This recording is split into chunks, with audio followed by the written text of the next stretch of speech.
again, and thank you for joining us for the grand opening of the Landscape of Families, which, as many of you know, is an exhibit produced in partnership between the Historic Indian Agency House and the Hoocąk Nation Museum and Cultural Center in Tomah.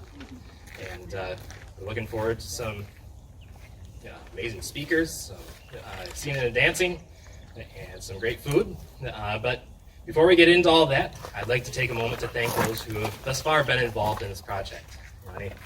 Any project takes the time, the knowledge, the skills, of resources of multiple organizations, multiple people, and so when I mention your name, if you could stand up, we'd like to recognize you, if you as far as you've been involved in the project or if you represent an organization that has.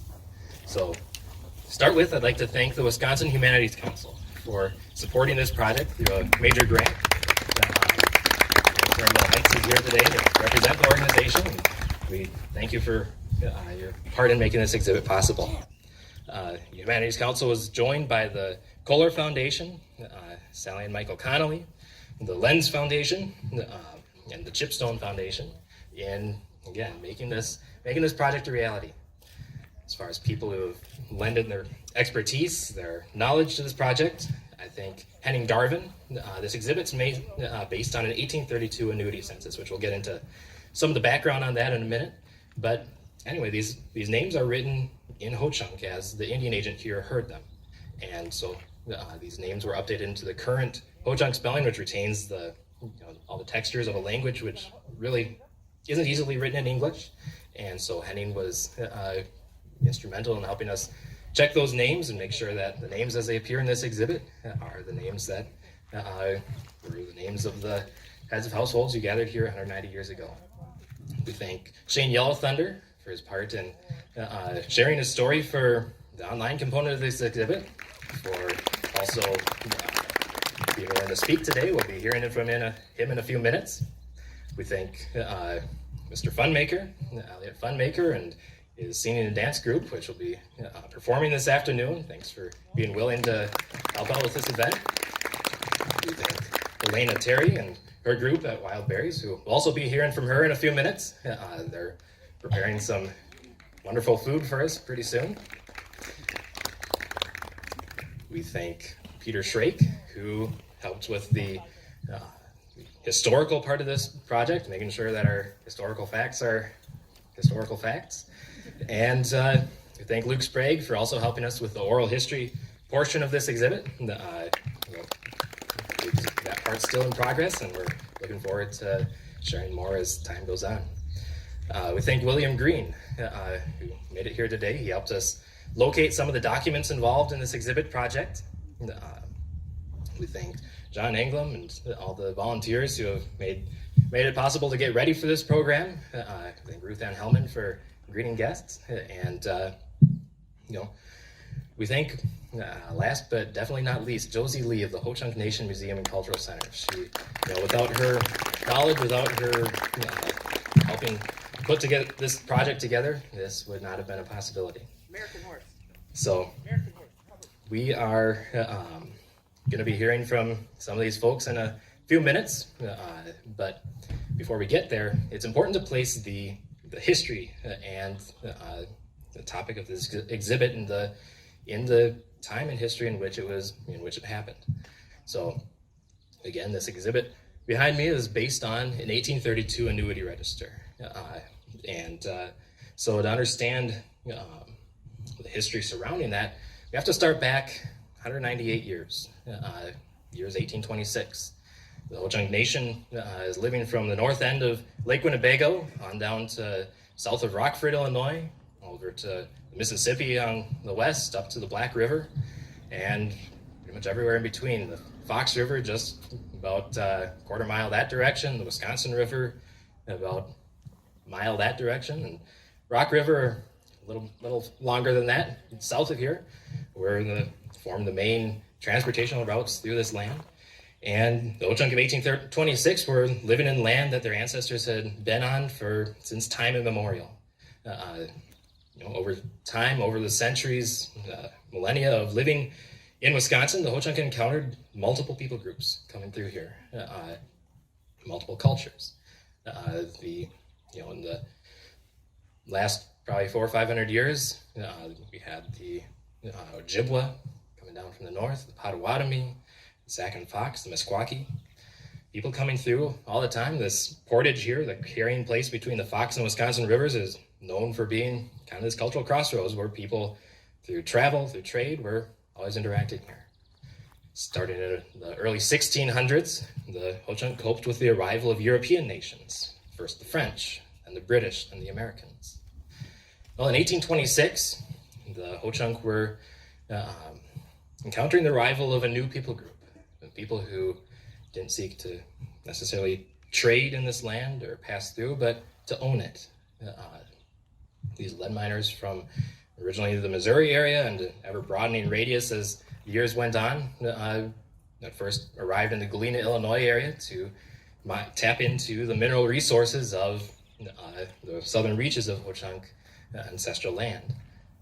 These people continued coming up into Wisconsin, further and further into Hoocąk territory. And the Hoocąk had shared their land with multiple people groups for centuries, but these newcomers began driving Hoocąk families from their villages. Tensions began to rise, and the following year, 1827, fast forwarding 12 months, we see news arriving in Hoocąk territory of a couple of Hoocąk men who've been rumored to be killed at Fort Snelling. In this increasingly tense atmosphere, Redbird, a Hoocąk leader near La Crosse, was assigned by his village to retaliate. And in the situation which ensued, Hoocąk faced a choice of whether to take things further and try to redress some of these problems, these issues that affected their entire way of life, whether they're going to redress those or continue on in a peaceful manner. And Hoocąk chose for peace, but by this time the military had been called up. And the U.S. government took this situation, which became known as the Redbird War, in which a shot was never fired, to make a couple decisions which directly affect the history on the ground we're sitting on right now and the history of our early state overall. First decision was to increase the military's grip on Wisconsin. We had Fort Howard in Green Bay, Fort Crawford in Prairie du Chien. As a result of this tense situation, the U.S. government built Fort Winnebago right across the river from where we're sitting right now. That military post was joined by a government decision to really focus on trying to become owners of Hoocąk land. And a treaty was held in 1829 where government requested that the Hoocąk give up about a third of their land, a third of the land of their ancestors. And the Hoocąk made very clear throughout this treaty that we don't believe we're authorized to give up land we were created to be stewards of. By the time the treaty ended, those opinions were still the same ones voiced at the beginning, but in the end, a treaty was signed. And that resulted in the loss of 1/3 of Hoocąk territory. As a result, the government was indebted to the tribe. They promised to pay them an annual payment for a period of 30 years in silver, goods, and services. And so that's where the history of this house comes in, right behind you. The government had to establish a new agency, or basically an embassy between the federal government and the Hoocąk Nation here in Wisconsin to make those annual payments. It was part of Fort Winnebago. The house isn't facing really any standard direction. It was facing Fort Winnebago. So this was part of a bigger part of the Portage landscape. And with this agency, the new agent, John Harris Kinsey, was assigned to pay this payment in the fall of the year. So around September, October each year, the heads of households of the entire Hoocąk Nation within this agency were requested to come and be registered for this payment. So this became part of the traditional routine of going from the summer schedule of being at various places at various times of the year to going off to the winter hunting grounds. And so the payment here was important in procuring the supplies needed. Well, fast forward to 1832, the year of the Annuity Census on which this exhibit is based. A year started with the news arriving from the Upper Rock River that smallpox had broken out. As uncertainty increased, news arrived from the lower Rock River that war had broken out. Started what became known as the Black Hawk War, which involved the Sac and Fox or Meskwaki and the federal government. And that summer saw war come deep into Hoocąk ancestral land. The military and Black Hawks band came up through to the Lake Koshkonong area, one of the major areas of Hoocąk civilization, and families faced a choice. They could join with Black Hawk in redressing the problems that they knew that they were facing themselves, or they could maintain their neutrality, and most did, because they realized that if they had joined with Black Hawk, they would become the next targets of government choices. And so many families made the decision to abandon their cornfields, their means of surviving that next winter, and move out of the area where the war was going on. Many of them spent that entire summer where many of us here today live, here in Portage, on either side of the Wisconsin River. Some made that decision on their own, some were forced to by military direction. And so fast forward to around August that year, the war had ended in a bloody massacre. In September, the government held a treaty, which was what they signed to officially, as they called it, end the war. And Hoocąk leaders who gathered at that treaty were amazed to find out that they were among those punished in this treaty. So they lost the remaining land east of where this house sits. So in that atmosphere of increased loss, the Hoocąk began gathering at this agency. Many uncertain about what was going on in the future. Part of that treaty required that they leave their villages, their homes, by June 1st of the following year. So Hoocąk elders arrived at the agency trying to figure out what, a path for the future. Soon other heads of households began to arrive because it was time for this annual annuity payment. And the time for the payment came and the time for the payment went. Money did not arrive, nor did the promised relief that the government had promised for the Hoocąk who had to leave their villages that summer.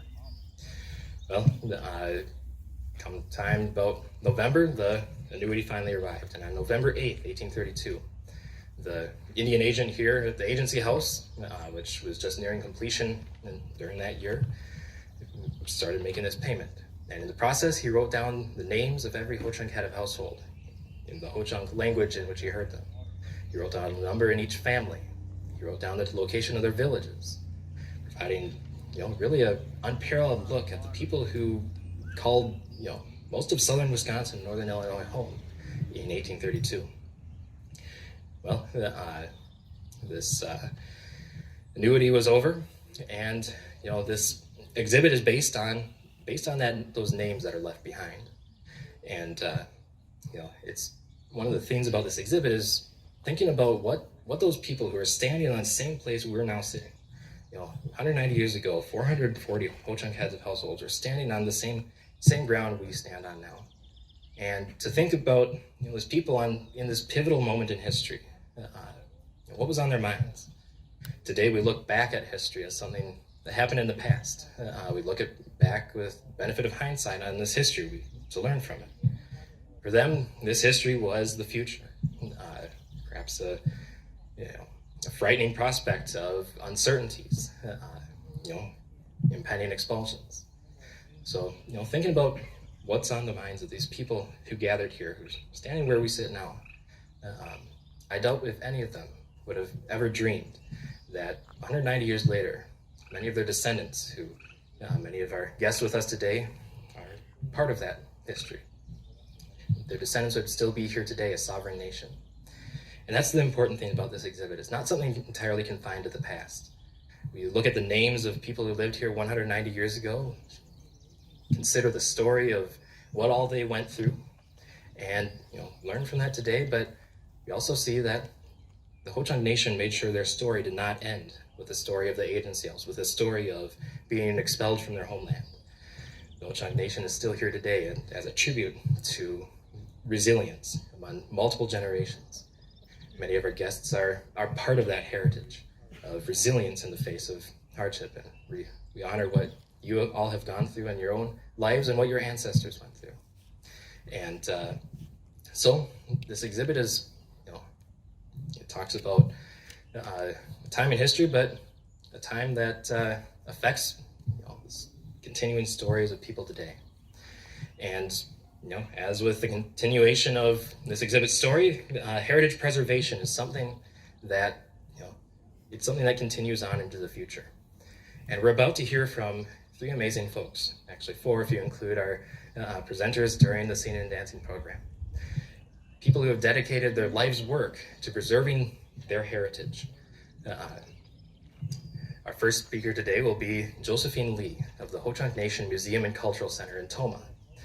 She has dedicated her life to preserving her heritage, and one of her main components of her work is working with other museums, with other organizations to tell Hoocąk stories.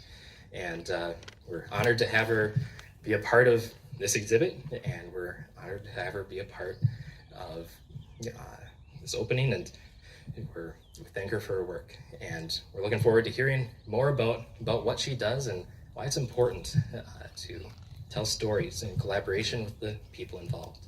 So, Josie, come on up.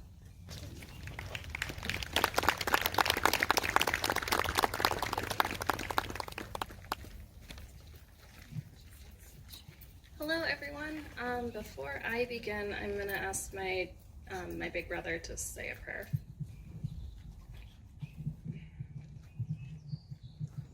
Aho, ananchak tregi ni karagi we. Gege de skege jinangrege. Ege wangijan go jomi nang. Itetera ege hunigira jaskege wonang nge. Wako chunk ege hunishank shinawi. Wangrege nanchwachang kunstro. Egi hochi shanach egi shagra egi shike egi mahi hagregi egi uni hairira woro hach egi shike egi ituna nangwi nunge shike egi jananga egi shike egi kumahi hagregi unangra jeiske egi wajante iske egi horogujire nachke phi Hoocąk, Fort Winnebago, Egi Shigegi, Wangregi Egi, Wakupeni Khadera, Hi Peres, Wonjera, Egi Hamserich Egi, Wangshigite Egi, Haundu Khurugwan Unction. Nuge, Worohach Egi Shigegi, Shushanam Egi, Jago Egi Hahenang. Kenachko. Shu shanang. Eske Mahi Khadera Egi man egi jidera. Hiteteja hinja Haneha jidet. Re Yahweh. Greetings to each and every one of you. I had to say a little bit here for the old people. When it was just the old people here, it was things like this here that's happening here today is what they looked forward to. That there would be some to carry this on. I come here, my son asked me about coming here. So I showed up here this morning. And then here last minute, my little sister over here come over here, and she asked me to say a few things. The one thing that I guess I can say is that you come here with a good heart, good thoughts. The Creator left the road open for you to come here. And we ask the Creator that He does the same when you depart here and make your travel to home or wherever you're going to go. That's one of the things that a lot of people have a misunderstanding with the native people. The young man here was talking about Koshkanon. That's a lake down by, just on this side of Janesville. At one time, there used to be a lot of wild rice there. And the different nations, they had tribal wars back then. But they would all put that anger and put it aside. And they'd gather there. And they'd get their wild rice. And then after they left, it was back to the same old thing again. That's like with our powwows that we have. The different nations came to those, and that was a trading, bartering with each other for goods. They put that anguish aside for that time that they were getting together and singing and dancing.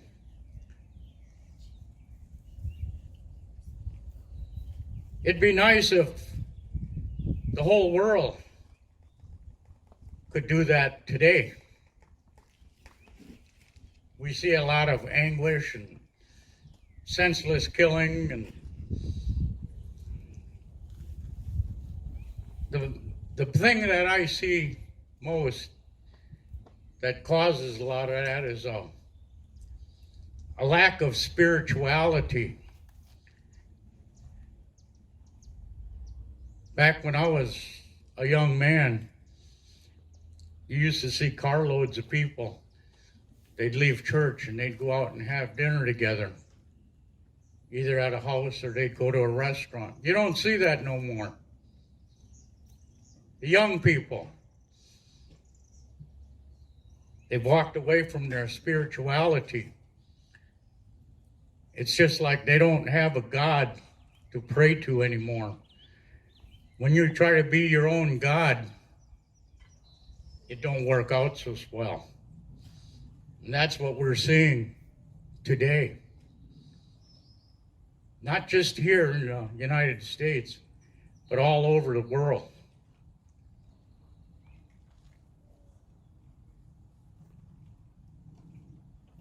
If everybody could get together and look at each other and say, this is my friend next to me. Or someone new comes along and introduce yourself. The world would be a lot better. I'm grateful my little sister asked me to say something. I really didn't have no idea that this was going to happen to me. But anyway, I wouldn't turn her down. So I hope you people all enjoy yourself. Try the little foods that they have here. Enjoy yourself. And thank you for coming. Aho.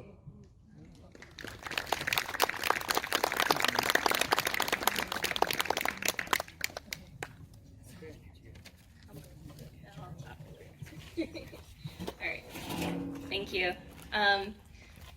So when I do a lot of my work, so again, my name is Josie, I'm the museum director for Hoocąk. A lot of my work focuses on not just the history in the past, but really the connection to who we are as a people today. So as you heard my brother, he was speaking in Hoocąk. That is our traditional language. It is the one that we have been fighting really hard to preserve and to continue utilizing. And you'll hear from Shane a little bit later to talk about it. But the other part of my work is also making sure that there is community connections and that people are really understanding the entire breadth of who we are as Hoocąk people. So it's not just regalia and powwows, but it's also the language, it's the culture, it's the foods. So again, my nanny Elena over there is cooking or has brought some wonderful things, and please try it. her work is amazing. But when it comes to talking about how we came out of the past and who we are today, it's a lot of talk about struggle and things that are not always that beautiful. But I like to highlight the fact that we are still existing as a people. We have many tribal members who came down today to see this. And so when we are talking about just names on a list, it's really hard to imagine who they are as individuals, especially if you have no connection to them. But as we hopefully, or hope that you see through this, is that these names are grandparents, their parents, their mothers and children, all of these things that make us who we are as a people. And each of these individuals had to make a decision to collect a payment based on a decision that was made for them. So the government really didn't give options for Hoocąk people. We were told that we had to sign this paperwork to get payment, otherwise we would not be able to collect money so that we could have food. In the 1830s, we had already been forced into signing 2 treaties, which meant that we had already ceded a large portion of land, and we were facing lead miners coming into this area. So there were a ton of new encroachments, as well as tribes coming in from other locations because there was nowhere else for them to go. But after 11 removals and attempts to remove Hoocąk people from this location, we are still here. So as you look around, if you've driven up the interstate, you might see signs for Hoocąk Nation Casino or Hoocąk Gaming. Those are all part of who we are as a people because we were able to sign these documents. So the US government only officially recognizes us as a sovereign nation because we signed these documents. So if you have questions, please just interrupt me too. I really love questions. But so I think people oftentimes when they see Hoocąk, or they will only associate it with gaming, but it's really just an extension of our government system. So as a nation today, we operate a 4-branch government, and it's also a part of US regulations that we have to model our government system after them. But we have a judicial, executive, legislative, and general counsel. So everybody still gets to have a say in our government organization, how we operate. And that is also a part of how these documents were signed in the past. So things have really continued, and it's really hard to hear myself. And I do hope that people understand that this wasn't necessarily something that we wanted to do, but it is a part of who we are today. I would really love questions if you guys have them. Yes? No, so my family is a little unique. When I was younger, I asked my grandfather if we had been removed and if we signed these. He was very adamant that no, that did not happen. So it is a little bit harder for me to find connections within this, but it doesn't mean that there aren't. I just don't know my family tree back this far. This is almost 200 years ago.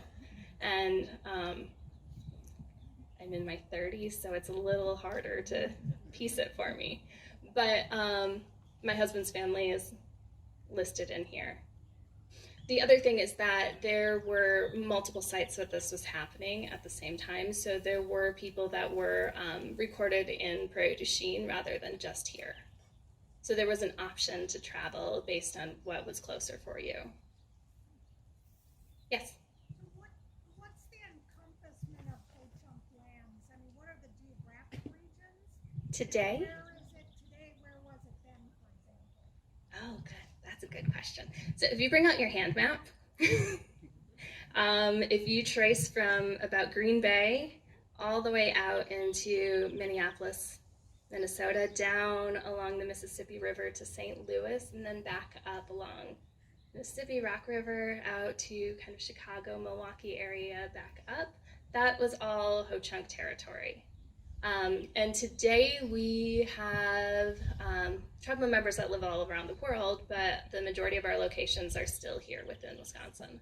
So we have 13 different communities spread out through, I think it's 26 counties in 3 different states. And there are just under 8,000 tribal members today.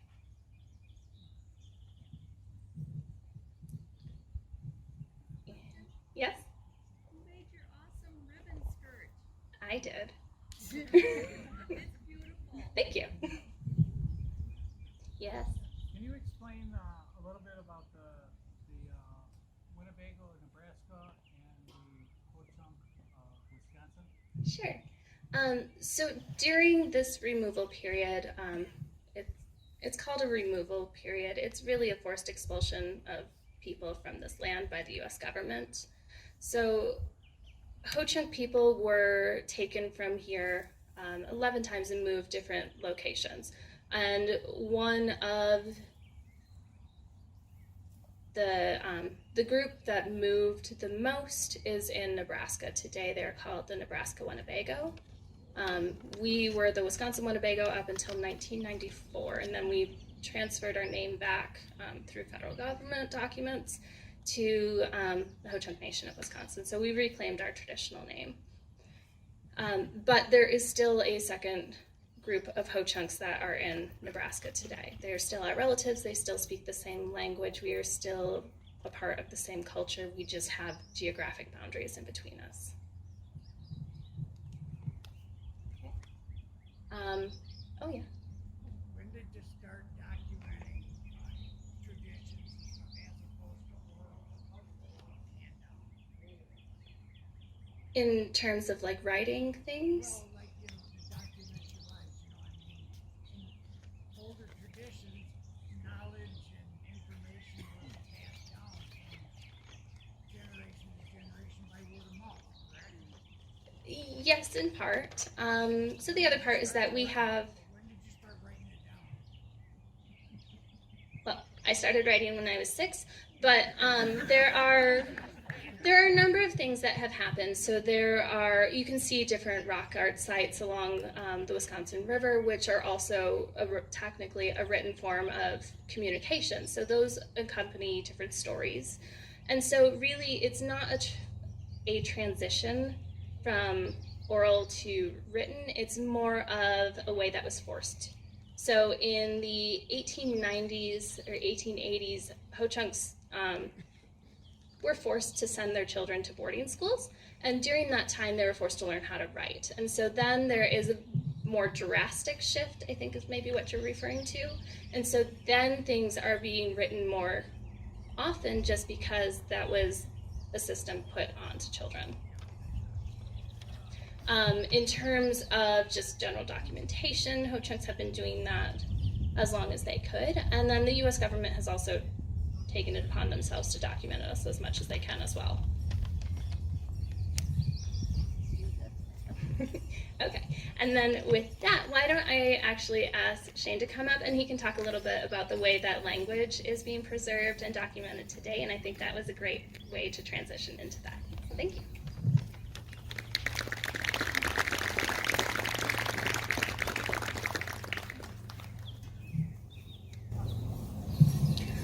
Aho, Hanachi ni Karigui.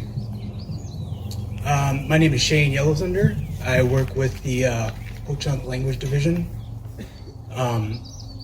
Also, before I get started, I just want to thank Josie and Adam for asking me to come up here and speak about this. Also, I want to thank my relatives that are in the audience for letting me speak about something that's so important, crucial, and a cornerstone of our tribal ways, of our culture.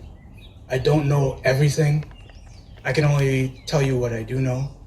So, I started with language back in 2006. And just for some reference here, in 2006, it was estimated that there was about 150 native speakers. These are people that grew up with Hoocąk as their first language. And by 2012, language division conducted a survey where they sent out a team of people to interview every person that they could find, every Hoocąk, and they would ask them, how much Hoocąk do you know?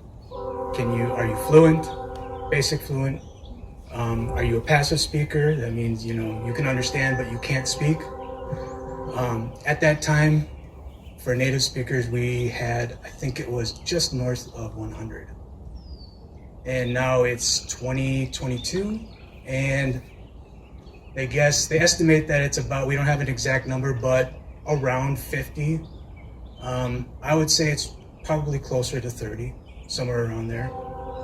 So, our native speakers, they're absolutely invaluable to us and the knowledge that they possess. And in 2006, when I started as a Hoocąk language apprentice. I'll get more into that, but going back even further into the late 60s and 70s, our elders at the time, they started to notice something. They started to notice that less and less Hoocąk was being spoken, particularly by younger people. And for all my relatives in the audience listening to me, that's not your fault if you do not know Hoocąk. It's not your mother's or your parents' fault. It's not your grandparents' fault. It's not your great-grandparents' fault. It's nobody's fault. Okay? But they noticed that, they knew that they had to do something.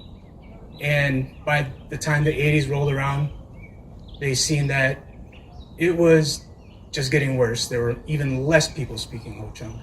And by the 90s, some action was finally taken. In 1993, Language Division opened its doors. And there were many people involved in that effort.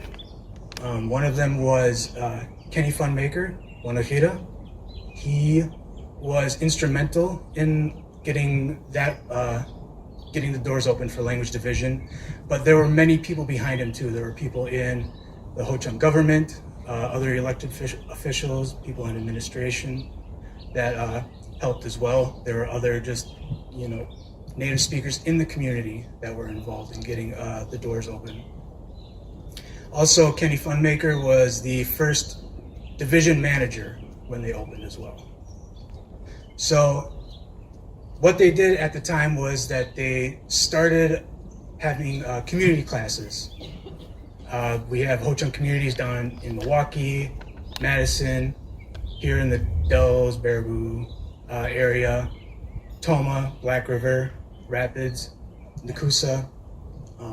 They started having these community classes, and native speakers would go out in the community and they would have, just class time. Anybody could kind of come and go as you pleased.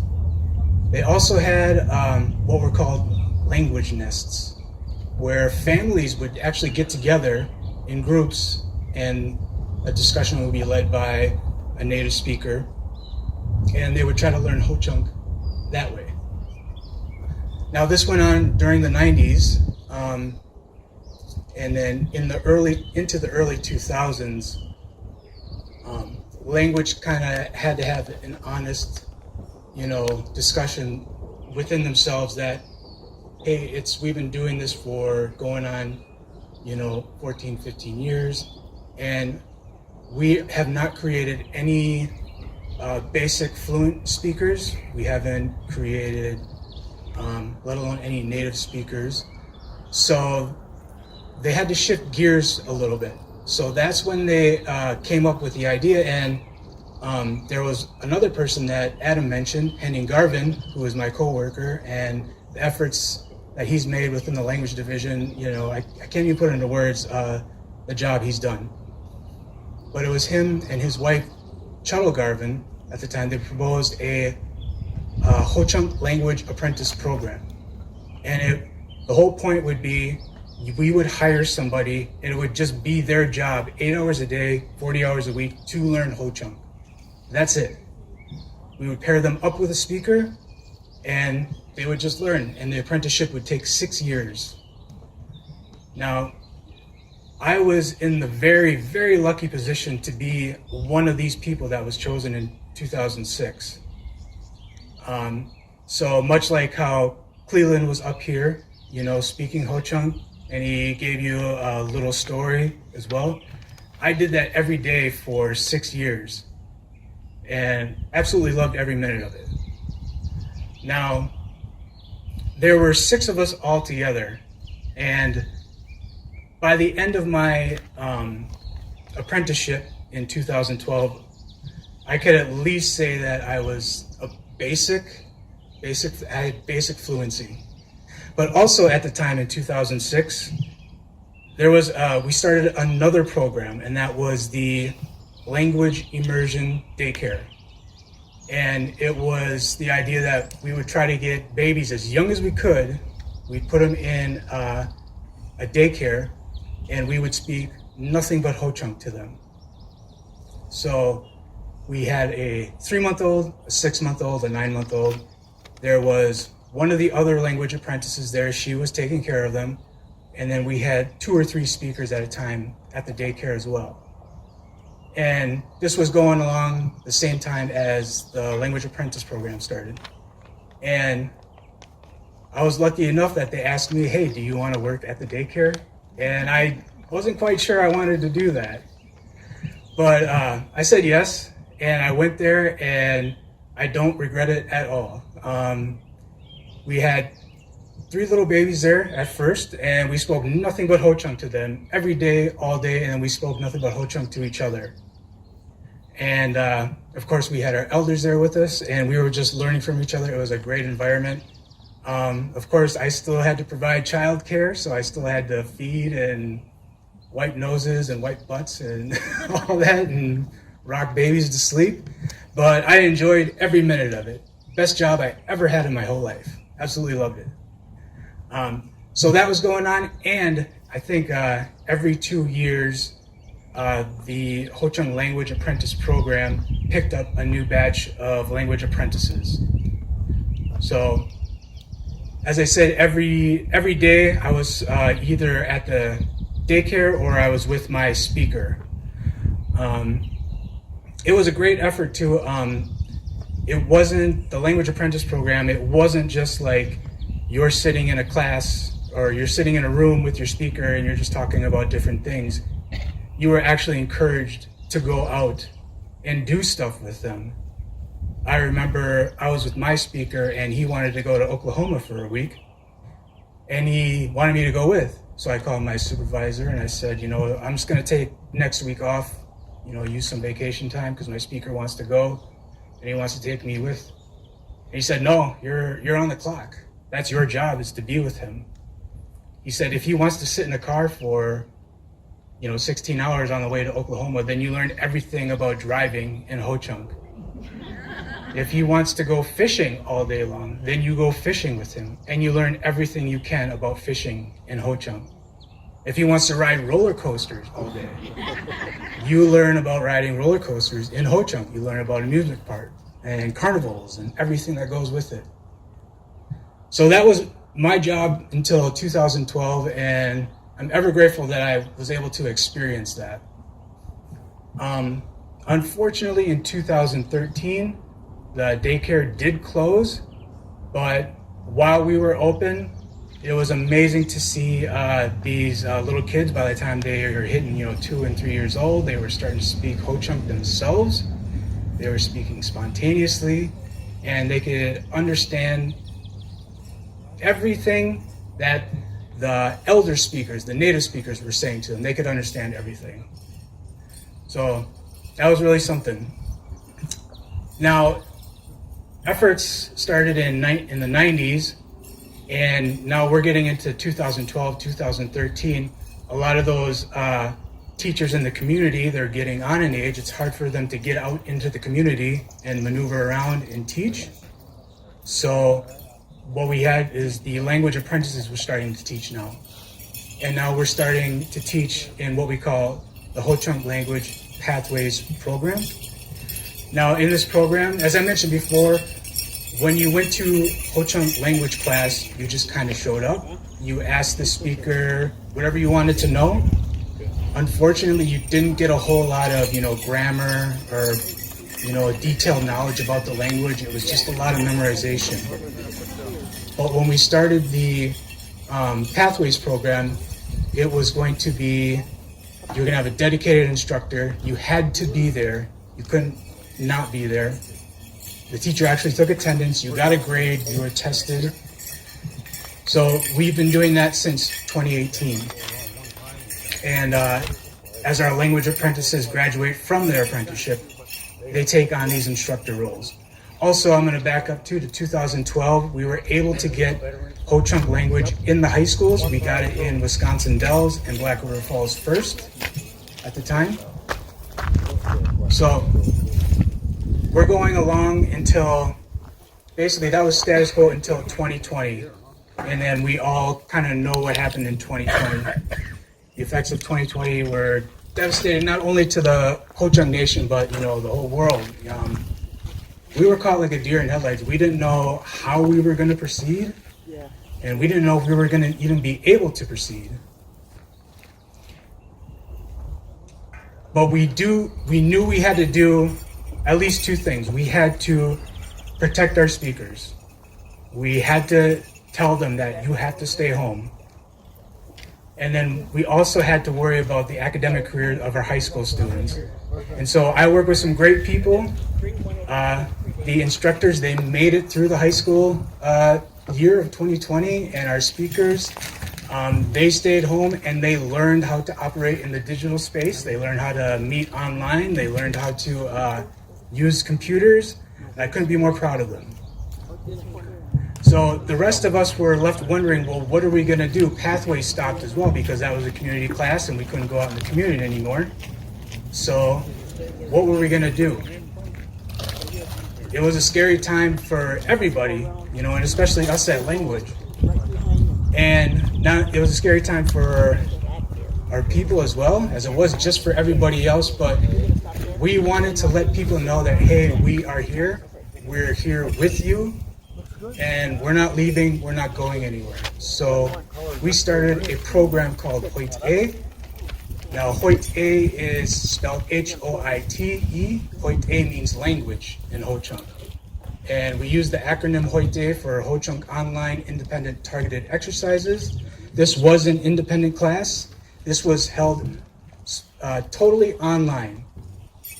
What we did was we would post a video, a detailed video on any topic that we chose for that week.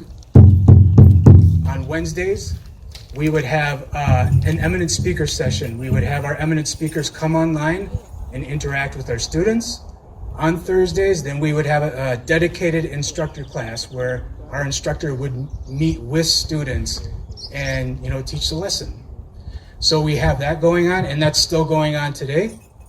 We also developed a after-school program for our younger learners.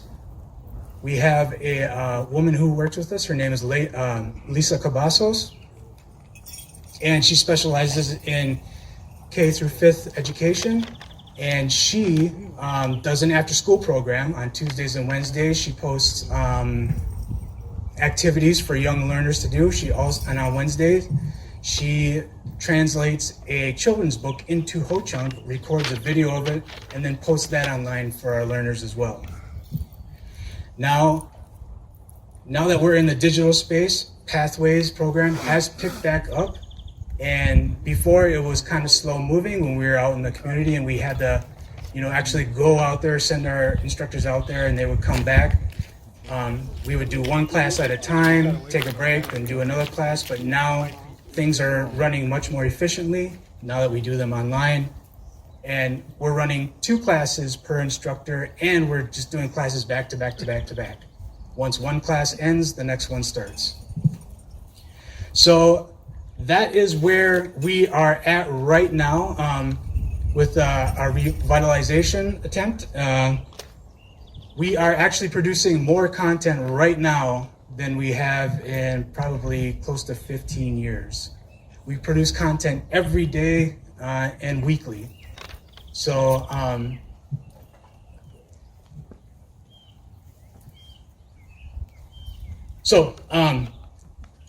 I don't want to leave on a sour note, but there is going to come a time when, you know, the last speaker is going to leave us. And there's going to be that period where we won't be able to ask them how to say this. We won't be able to ask them what this word means or how to say this. But the people that I work with, I know them very well, and I've been with language for 16 years now, and I've seen kids start out that were this high, and I see them now and they're towering over me and they got their own kids, and I am very confident that we can save this language. So thank you for listening to me. I'll be sticking around if anybody has any questions, so thank you very much.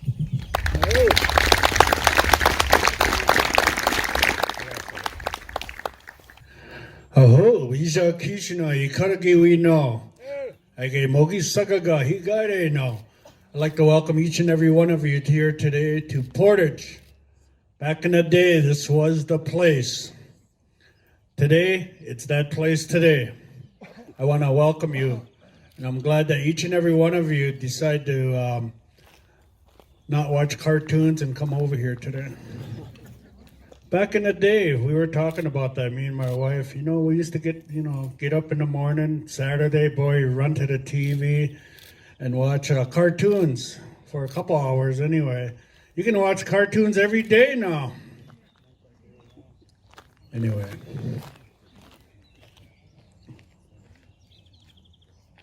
I feel honored that we were asked to be here today to take part of this special celebration here today.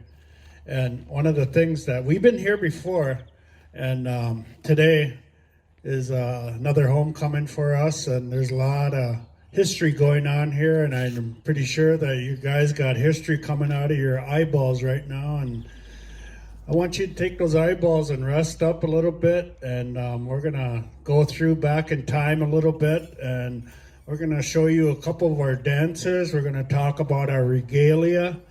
One of the things we like to touch on is that a lot of people like to use the word costume. And that word does not come into effect over here because back in the day, these would be our finest clothes, and we're going to be dancing around in our finest clothes for you today. And so a lot of these things we're going to be talking about. In the beginning, the Creator, God, Maona, blessed the Hoocąk people at a sacred site called Mogashush. Mogashush is located up in Green Bay. It is that place where the Creator breathed life into us. And so this particular spot in the world is Hoocąk.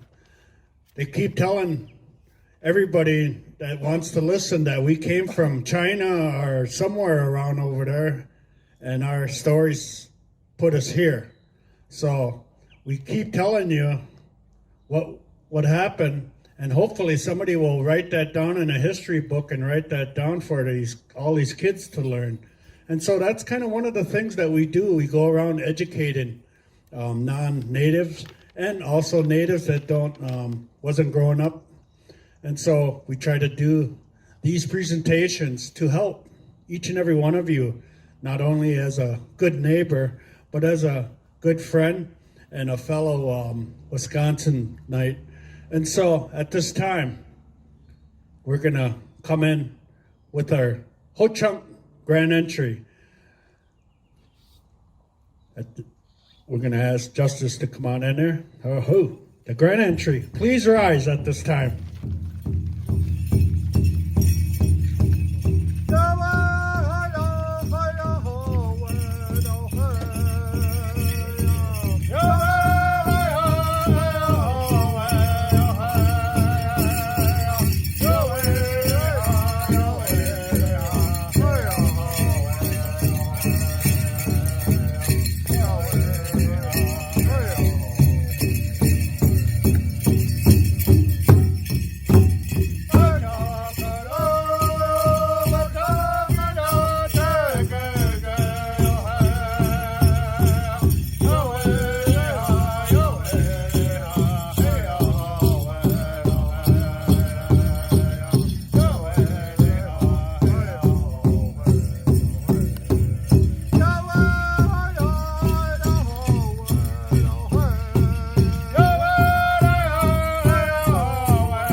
At this time, how about a round of applause for all of our dancers and our singers.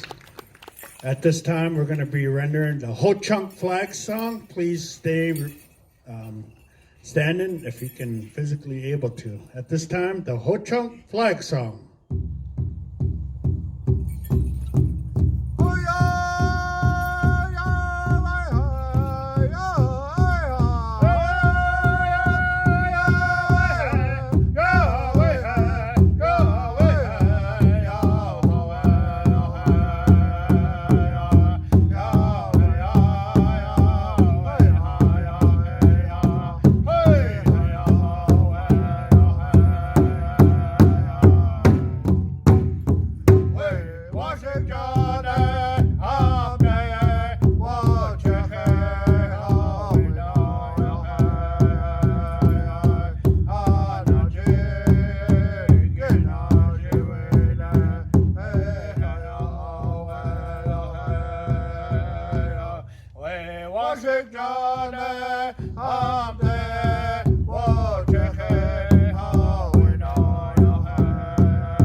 At this time, I want to thank you for standing up.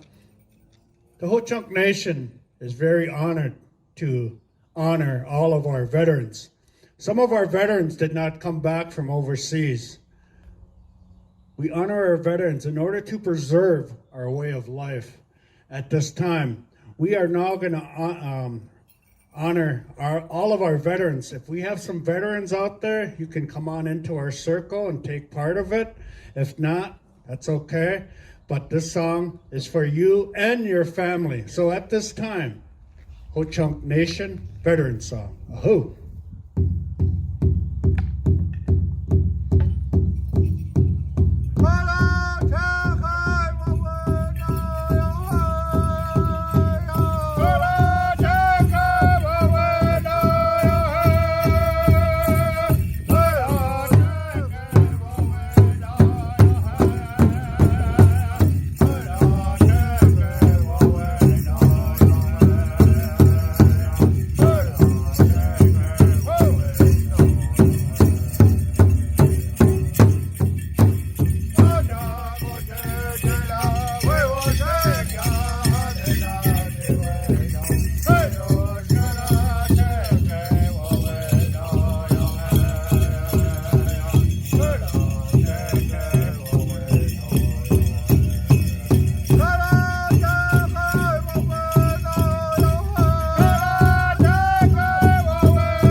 For all of our veterans.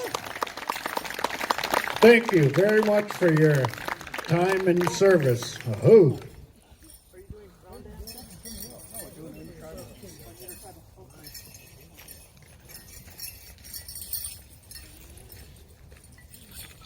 So, a lot of times I get a lot of questions asked about our singing.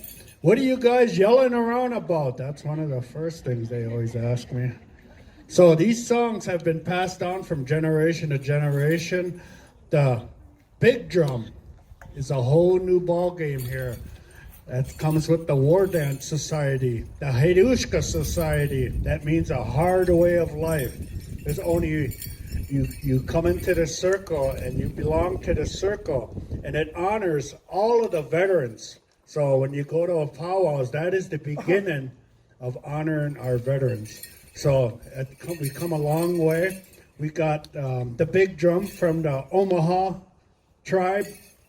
Each tribe has their own ways of doing things. There's over between 400 and 500 tribes just on this continent alone, so you have a lot to learn.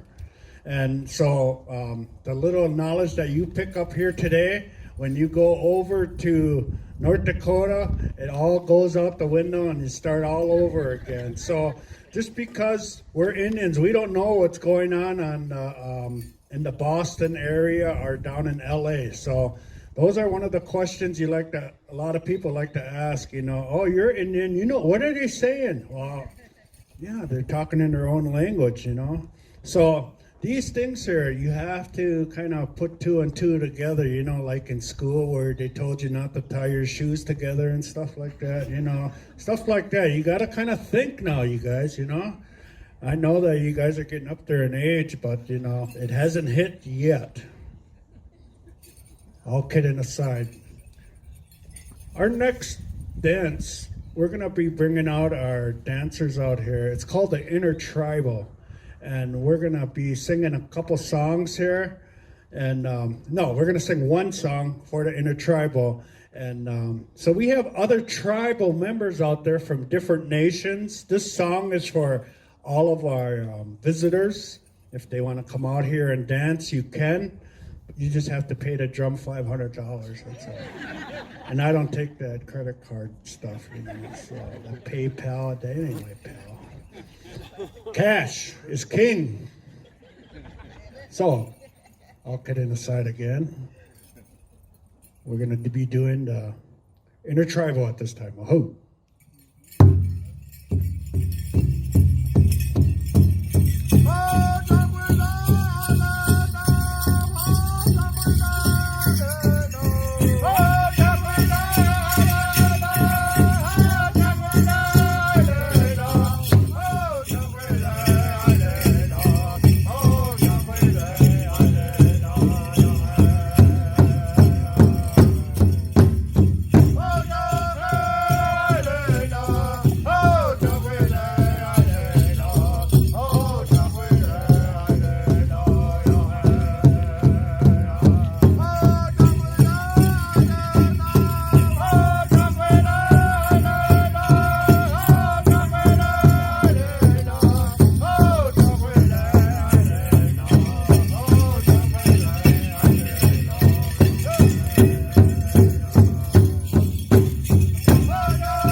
How about a round of applause? Wake up out there.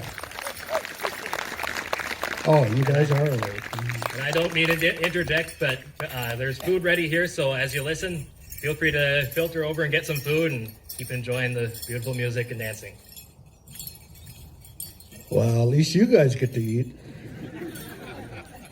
I gotta eat a piece of bark off the tree over here, I guess. I'm on my own, and some couple dandelions, I guess. Yeah, sunflowers over there. So, I would like to talk about our head male dancer today, Mr. Justice Green. Come on out.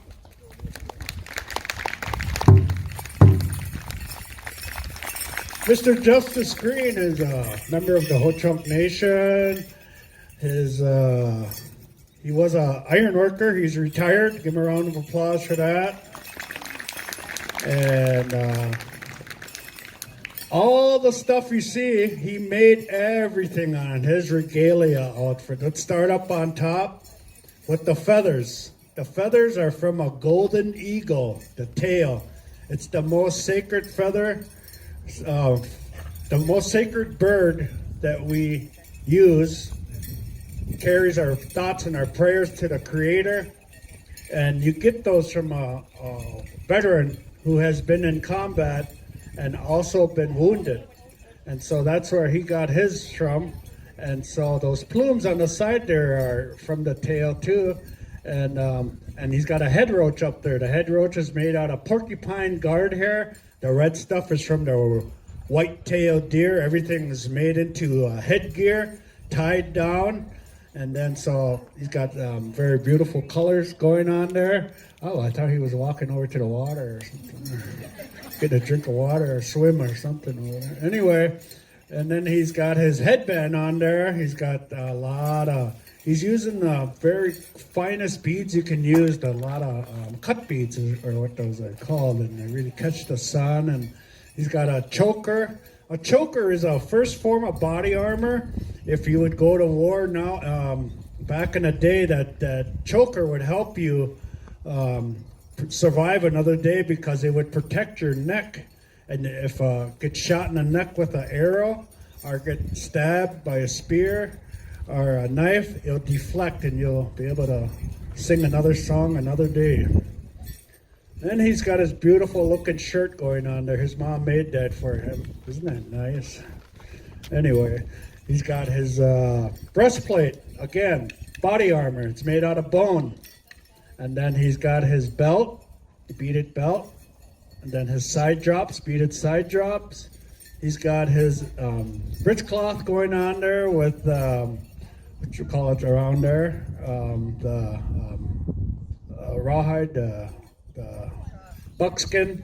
And then he's got his leg bands, they're beaded. And then he's got buckskin on those. And then on the bottom, he's got his bells.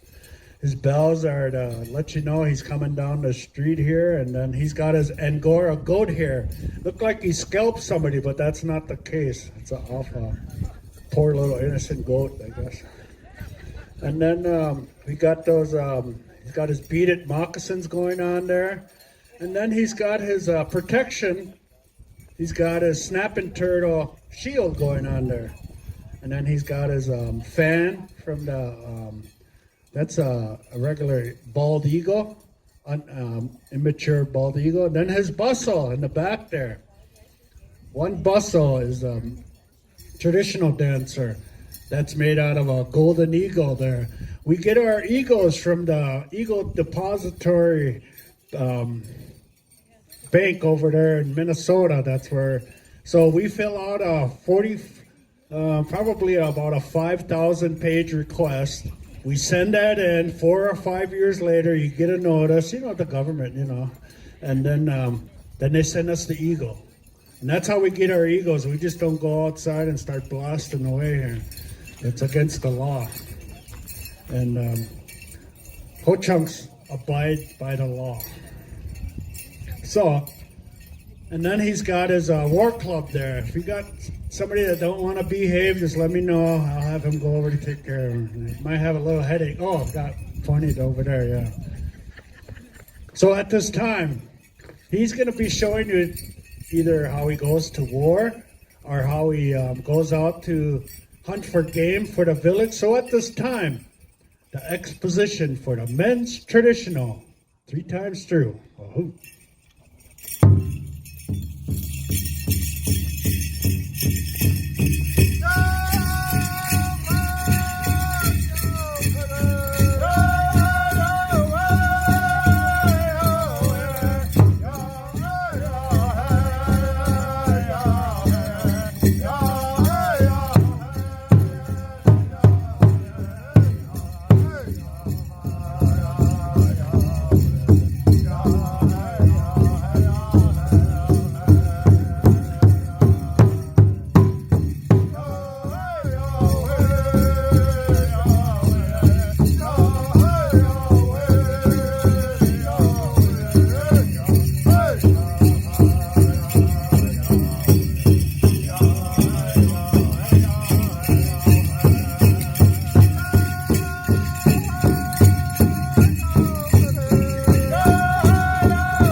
like that.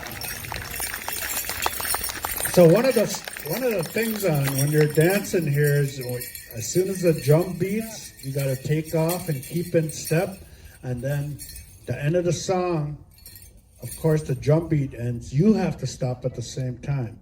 So that's what he did. He was successful. You guys were happy. All right, that's really good, isn't it? We're on a roll here.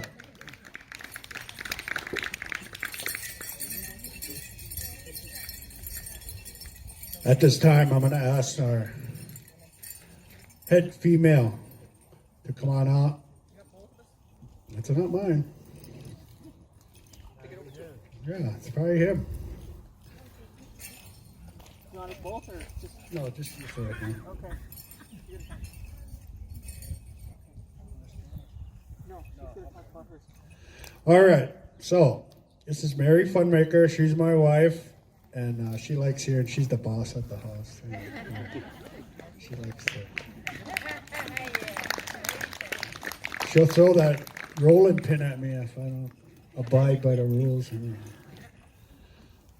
Up on top, women's Hoocąk applique is what we're looking at right now. Up on top, I'd like to talk about that feather up there. And you see the red one up there? We talked about the veterans passing that down. She got that from her relatives. Our clan leader up in Toma there, he was in the Vietnam era, and he had a confirmed kill. That red plume up there said that he uses that feather that he had to take the life of over there in Vietnam, and now that soul works for us, and that's kind of how it is for us. So you got your eagle feather there. Go ahead and turn around. She's got her hair braided, and she's got it pulled back there, and a ponytail back there. She's got it in her hair tie, and she's got a hair wrap going on there, Hoocąk style. She's got beautiful ribbons back there, and then she's got different designs going on there. And then go ahead and turn back around. She's got her earrings going on there. Look like she's got pache earrings. And those are, when you say pache, that means that the beadwork they do, there's no needles involved, and there's a sideways stitch, right? Is that, how would you just, diagonal weave with the beads. And that's, so her style is Hoocąk style earrings going on there. And then she's got very beautiful brooch going on there. I brought that all the way back from Texas last week. So I'm not going to tell you how I got it though. It's too devious.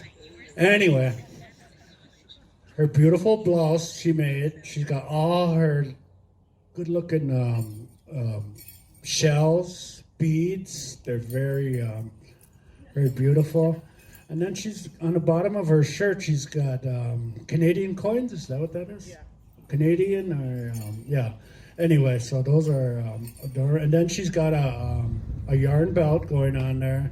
And then she's got her applique dress. So her applique dress is made, you see the designs. On one side, it's called a mirror effect on her panel, the front part of her panel there. And so that's the way the Hoocąks do that. And then they make the bottom part, and then that material she's got there, that striped stuff, that's really old school style. And one of the things that I'd like to kind of talk about real fast is that I went somewhere and they said, well, that's not traditional.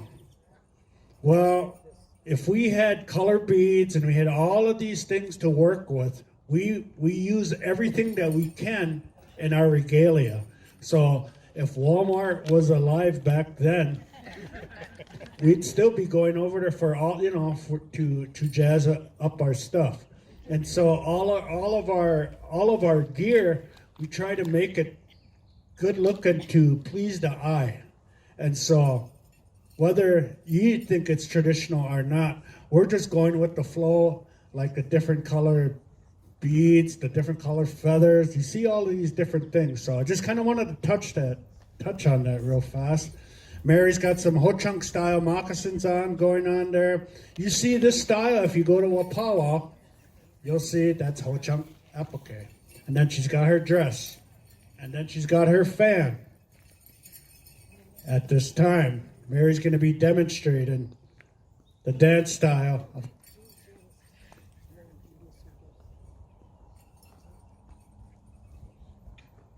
Okay, all right. Now I guess breaking the action here. Since she's the boss, Janice Rice, can you come on out here, please? Janice Rice is considered my sister, and she's part of the Bear Clan. And yeah, she's on your guys' board out here too, right? Okay, here, you can, since she wants her out here. Thank you, everyone, for coming. Giving us a chance to educate you about Hoocąk people. Most of you probably already know Janice. She sits on numerous boards, and she recently retired from the University of Wisconsin, and she's wearing what's called a Hoocąk, and she's going to talk for herself here. She's a little bit older than me, so I'm passing this mic on. Don't go too far. Hijankishana hinikaragiwi. Hoocąk rajla hinugi joinga hingaire. Maichade rajla Janice Rice ka hingaire. Hunch higi karat. Wa unakshana. Wa unje. Egi hajiwira haipi. Hani chawira haipi. Thank you, everyone, for being with us today. I just introduced myself in the Hoocąk language, and I wanted to greet all of you because it's so beautiful to see each of you here today. And I'm glad that my brother introduced me, and it's good to be here among the relatives once again. He wanted me to describe what I'm wearing, and I guess I'll start from the back. I have a barrette in the back. It's made of beadwork with a floral design, and it's woven. It's a different style than what Mary was wearing. I also have a necklace that I'm wearing, a medallion in the front. That was a gift from my older sister. Her name was Hoocąk Wanahida. I want to just let you know that it was a gift, and I enjoy wearing gifts that I've received from people. And I know Mary's the same way too. She's got a lot of good things that she has. So I'm just acknowledging that. Also, I have a necklace with bones and also black beads. So those are the items that we as traditional women would wear. And then the dress that I'm wearing is called Hoocąk. It's a work dress or a woman's dress, and we use it for work. And so this is what we wear, especially in the hot weather like this. We tend to want to wear something like this, nice and light in the sunshine, so that we don't overheat and we're able to enjoy the dance arena and being with relatives once again. Also, I have Hoocąk moccasins on. That's the same style that Mary had on, and it has trim around the edge, and the flap comes down. If I wasn't holding two items, I would show you the flap, but it's really a nice moccasin that we had worn in the past. So in cold weather, when it cools down, you could take that flap up and wrap it there so that your legs stay warmer. So that's about it, as much as I can say. I have a purse, parfleche, eagle feather fan, and bracelets. I guess that's it. I want to inject one little thing. One of the things when Janet talks about Hoocąk women or whatever, and one of the ways that you could identify us is when we talk about this pake earrings. This is Hoocąk. This is how you identify us, along with our moccasin. And a Hoocąk moccasin has only got one seam. So this is laid out, and then you sew up the toe and a little bit in the back here. But other than that, that would be an indication, even long ago, that if they ran across us, they would be able to tell one by our earrings or this type of beading and these moccasins. So, thank you. I just want to describe Mary's pahkia in the back. It's got hiapoch on the back, that's metal. And then also she's got ribbons in the back. And then the earrings that she's wearing, normally on special occasions or maybe even special events, those are long and they're worn inside the pahkia that's there. And when it's worn down the back like that, it's called pahkechu. So that's the difference. People say pahkia a lot, but they're referring to the wrap. And then pahkechu is when you have the beadwork pouring down the back from the pahkia. So just thought I'd let you know that because I enjoy that because that's so different from other tribes in the region. Normally, sometimes they might have 2 braids, but when you see a Hoocąk, we have 1. So I guess that's it. Thank you so much for allowing me to describe my regalia, and I am glad to be here today. Hijang kishana hanainach gawin na inigina ui. All right. Did you get all that? Okay. So what we're going to do now, they're going to demonstrate. And we're going to sing all these songs that we're singing are Hoocąk songs. They're not from Hong Kong or Mount Rushmore or the Big Apple. It's from right here. Okay, so we're going to sing a women's song for them, a hoop.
All right, thank you very much.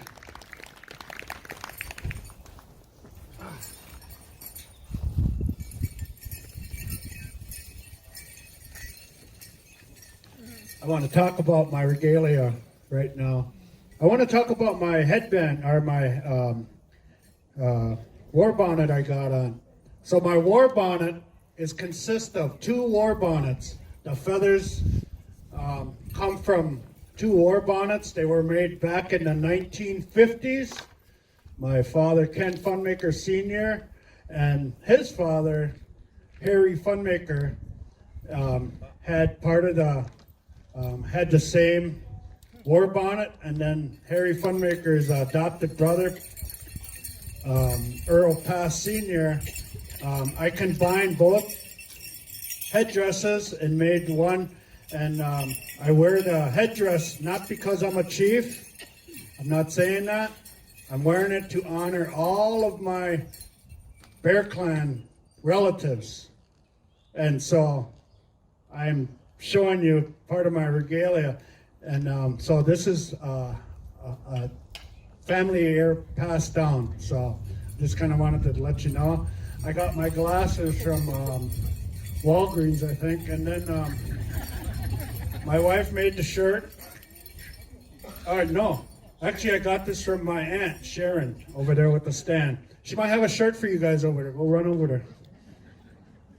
And then I have a choker on.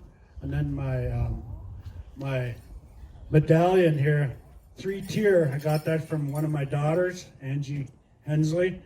And I got a yarn belt. I did buy that. I did have to buy that. And then I got my pants from JCPenney's, and then my shoes, they said they got them online. So anyway, and then I got my fan.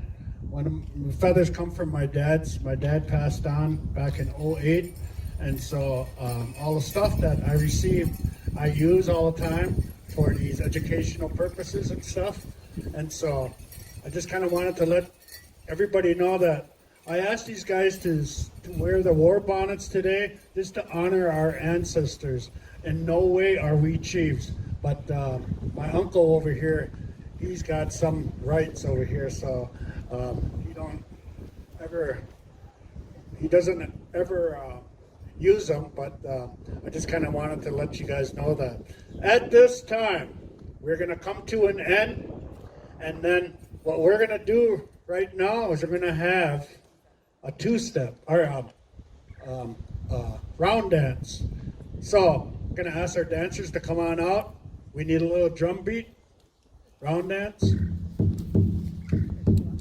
I'm inviting all of you good people, since you wanted to come out here to visit us. Now, we're going to watch you dance. So I want you, who's ever physically able to come on in, we're going to give you a dancing lesson right now.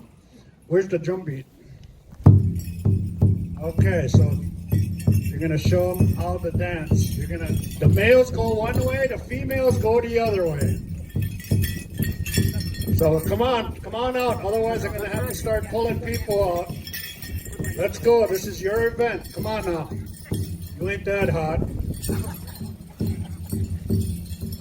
Can lose a couple pounds.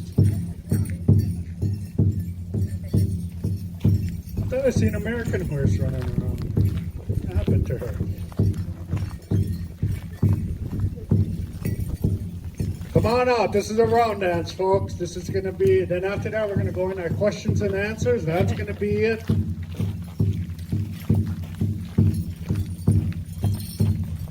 So this is, yep, guys one way. We're going the wrong way. Get in that line over there. In the men's line. Yeah, you're in the wrong, you're in the men's line. Coming this way. Oh, okay. Something might happen to you. Hanging out with the girls, man. Might elbow you or something.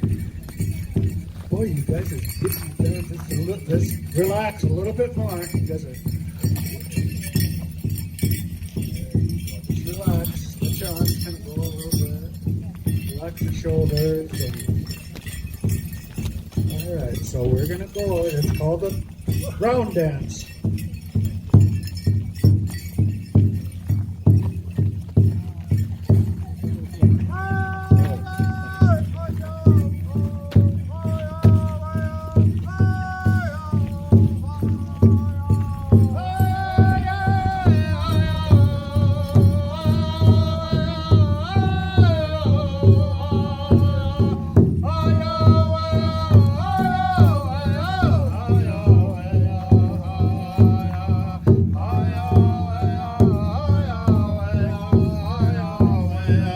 Bend your knees.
of applause for everybody. Thank you so much.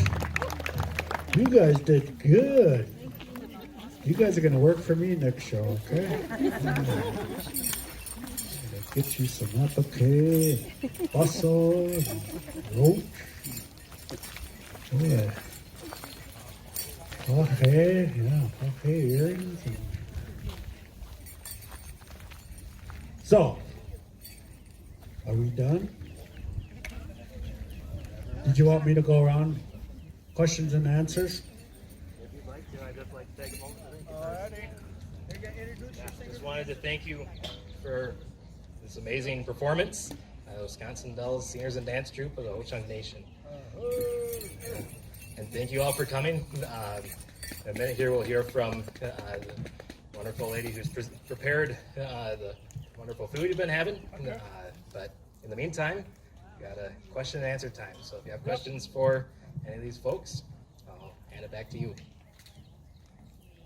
Yeah, if you have any questions, come on up here, or if you got good set alongs, just let me know right now. Yeah, why did Mary have Canadian coins? Because they ran out of American coins. The currency is, we can get a dime here any day, but we can't get a Canadian dime. So they're kind of rare. Just one question, holy.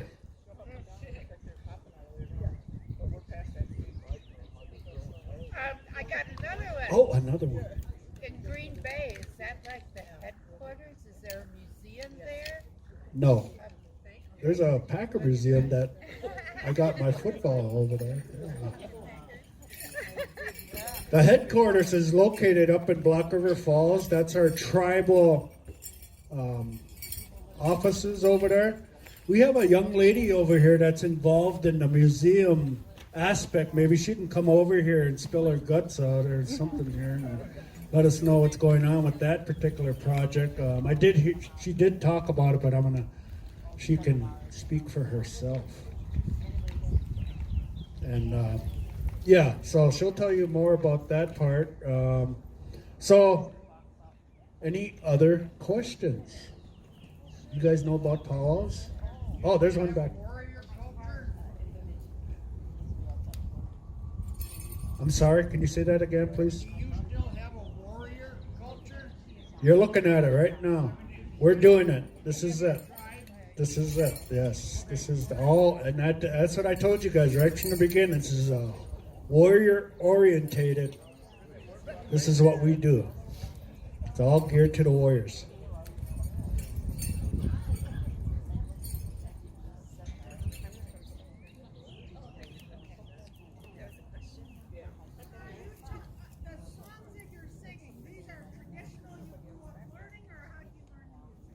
Okay, that's a good question there. How did I get roped into this? My grandfather and his grandfather and his father, they used to be powwow chiefs up in Black River Falls. And then my grandfather taught my dad how to go, and we used to do shows all the time. I was born in Chicago.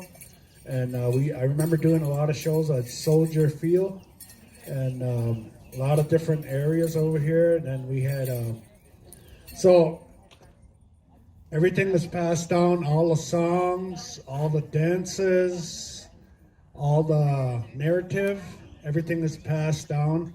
I thought I was going to be living the dream somewhere, but here I am living this dream. And so I think it's very important that the young people get involved in whatever culture they belong to keep it as long as possible, because a lot of schools that I go to, I ask them, what's your nationality? And the first one that raises their hand, he says, I'm an American. I'm just like, oh, you got a long way to go. So these things here are one of the reasons why I decided to carry on with this, is to keep our people intact of our relations and our different dance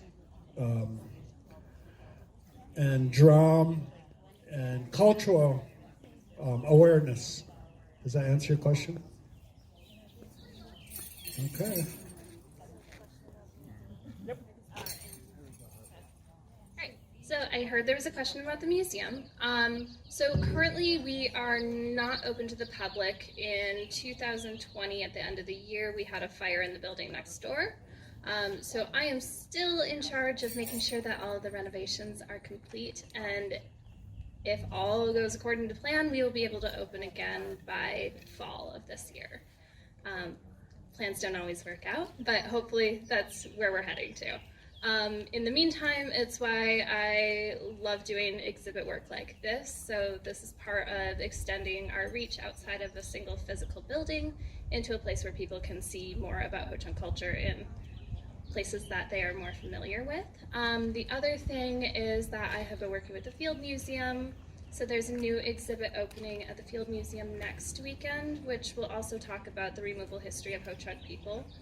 And then there will be, I'm sure, a couple more coming out within the next year or two. But hopefully that answers the question about the museum. Once it opens, would it be open year-round or is it seasonal? Consider doing a traveling, like, or do you, I don't know, traveling exhibit so that it might be able to go to, you know, various school districts, places like this, where it would be, maybe at a place a week or a month at a shot, so that people would have an easier time getting there?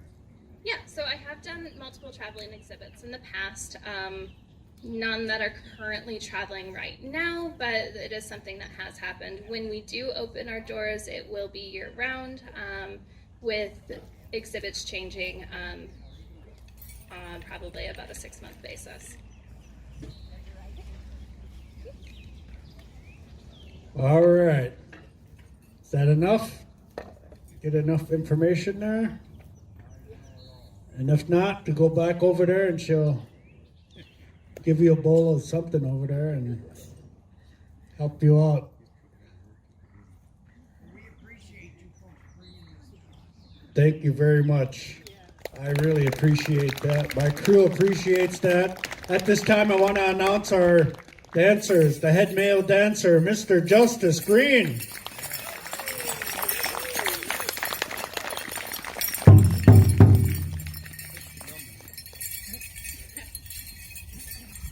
Our head female dancer, this is Mary Funmaker.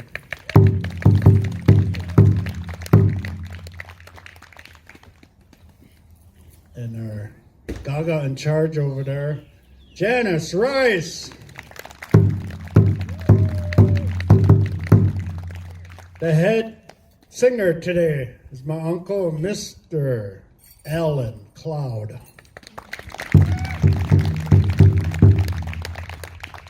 And our head veteran today, taking care of everything, is my father, Cleland Goodbear.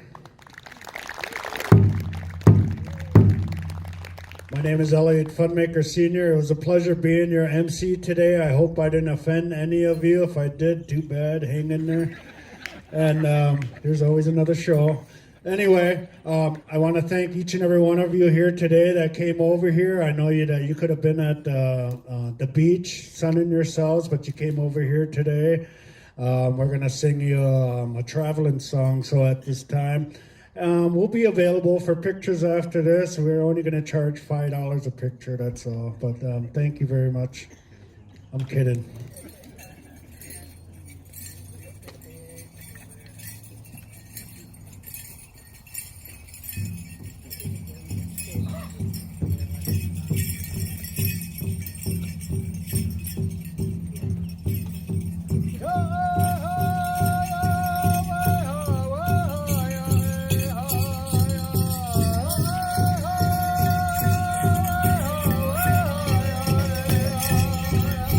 Whoa!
I'm from Wild Berries, and it's spelled like the animal, not the fruit.